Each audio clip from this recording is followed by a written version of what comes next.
ওম শান্তি। তো আজকে আমরা জানব যে মনুষ্য আত্মা 84 লাখ যোনি ধারণ করে কি করে না, এবং মানুষ শরীর ছাড়ার পর অর্থাৎ মরে যাওয়ার পরে কি কুকুর, ছাগল, গরু, ভেড়াতে জন্মগ্রহণ করে। হ্যাঁ, এতদিন আমরা শুনে এসেছি যে 84 লাখ যোনি ভ্রমণ করে তারপরে মানুষ যোনিতে মনুষ্য আত্মার জন্ম হয়। এজন্যই বলা হয় যে মনুষ্য জন্ম দুর্লভ জন্ম। কিন্তু প্রশ্ন হলো, যখন সে কর্মের ফল ভালো বা মন্দ অন্য যোনিতে ভোগ করে নিল, তো মানুষ্য যোনিতে সে কী ভোগ করবে? বা তারপরে হলো যে সে যদি খারাপ কর্ম করেছে তার ফল কুকুর বা বিড়ালে ভোগ করলো, তাহলে মানুষ্য যোনিতে তার সুখ বা দুঃখ কেন হচ্ছে? সে কেন কর্মের ফল মানুষ্য যোনিতেই ভোগ করছে?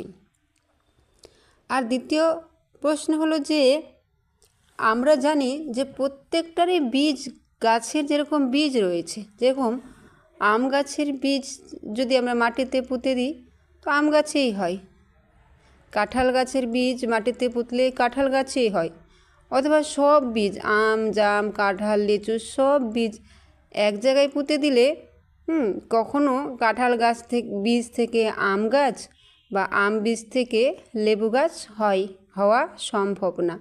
কারণ আমের বীজে আমেরই সংস্কার আছে, কাঁঠালের বীজে কাঁঠালেরই গুণ রয়েছে, সেই অনুসারেই সেই গাছ হয়। ঠিক একইভাবে মনুষ্য আত্মা বা রুহু তো হলো একটা বীজ।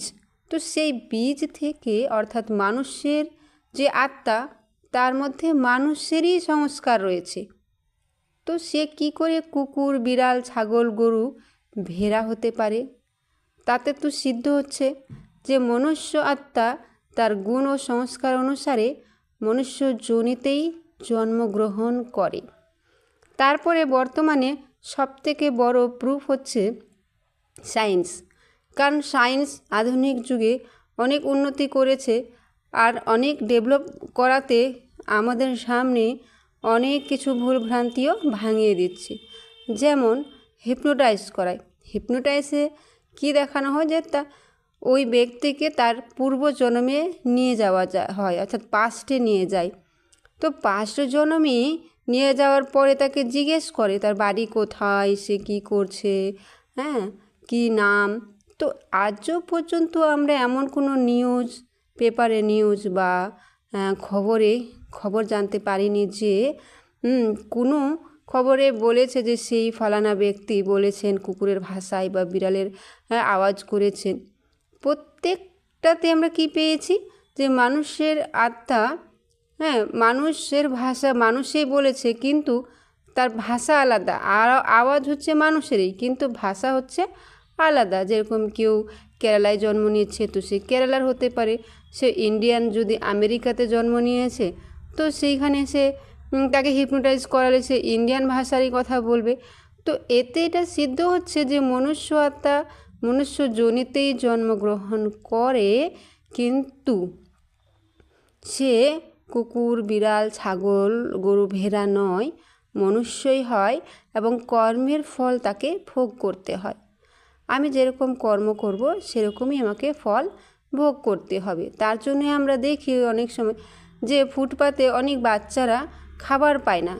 তো তার জন্ম কেমন হলো? সে নিশ্চয়ই পূর্বজন্মে খারাপ কর্ম করেছে, তার ফল কি ফুটপাতে সে বসে আছে এবং কেউ খাবার ফেলে যাচ্ছে সেটাই খাচ্ছে।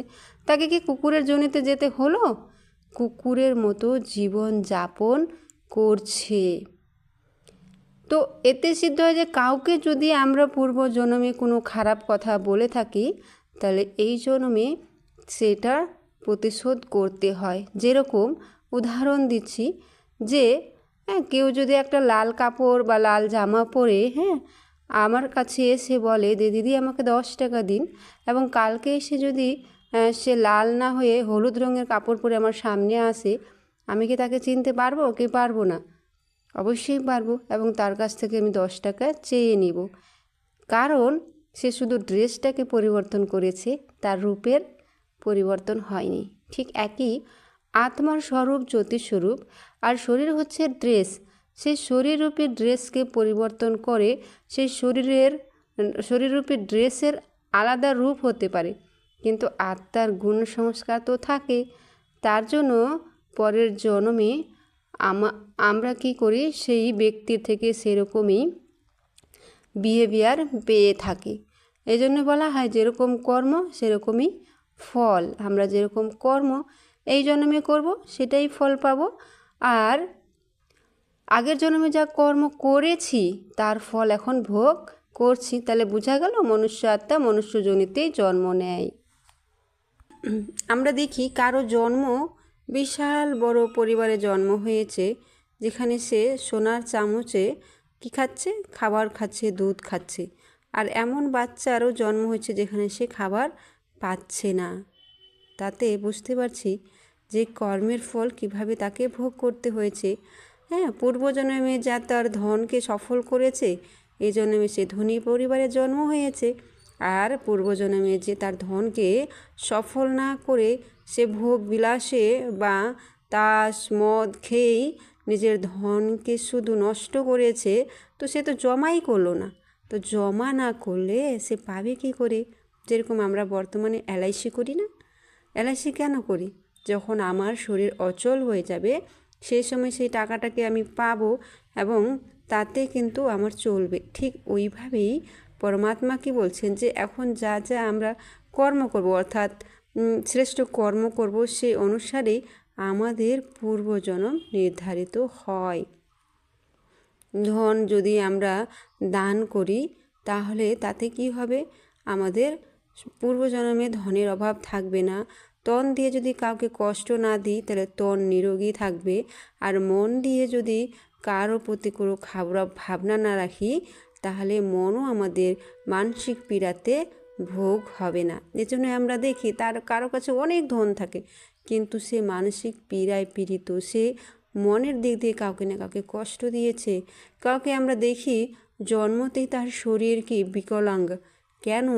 কারণ হচ্ছে সে নিশ্চয়ই পূর্বজন্মে কাউকে না কাউকে শরীরের কষ্ট দিয়েছে, শরীরের কোনো অঙ্গকে নষ্ট করেছে, তার জন্য জন্ম থেকে তার শরীর এরকম। তাই ওরকম মানুষের প্রতি আমাদের শুভভাবনা শুভকামনা রাখতে হবে যে তার যেন কর্মের ফল তাড়াতাড়ি চুক্ত হয়ে যায়। তাই বলা হয় ভেবে চিন্তে কর্ম করতে। তারপরেও বিভিন্ন রকমের পশু পাখিদের সঙ্গে আমাদের হিসাব কিতাব থাকে, কারণ কোনো পশুকে যদি আমরা এই জন্যই মারি, যেরকম অনেক সময় আমরা দেখি কুকুর ঘ্যাঁ ঘেউ করে, আবার অনেকের সাথে কি করে, কুকুর এসে তার আঁচল ধরে টানে বা তাকে নিয়ে যায়। তার অর্থ হলো যে কুকুরকে পোষ মানিয়েছে তার পরের জন্ম সেই কুকুর তাকে চিনতে পারে এবং তার সঙ্গে ভালো ব্যবহার করে। আর যে কুকুরকে আগের জন্মে মেরেছে ওই ব্যক্তিকে পূর্বজন্মে ওই কুকুর যখন দেখে তখন ঘ্যাঁ ঘেউ করে। মরার পরেও শরীর আলাদা হতে পারে, কিন্তু আত্মা আত্মাকে চিনতে পারে। তার জন্যই আমরা যখন কোথাও যাত্রায় যাই, অর্থাৎ ট্রেনে বা বাসে যাই, কেউ আমাদের সাথে ভালো ব্যবহার করে, কেউ খারাপ ব্যবহার করে। কাউকে দেখলে খুব আপন মনে হয় আর কাউকে দেখলে রাগ হয়। কেন? কিছুক্ষণের জন্যই আমাদের মধ্যে এরকম ভাবনা কেন উৎপন্ন হয়? কারণ সেই আত্মার সঙ্গে আমার পূর্বজন্মে বা কোনো জন্মে কোনো সম্পর্ক ছিল, তার জন্য।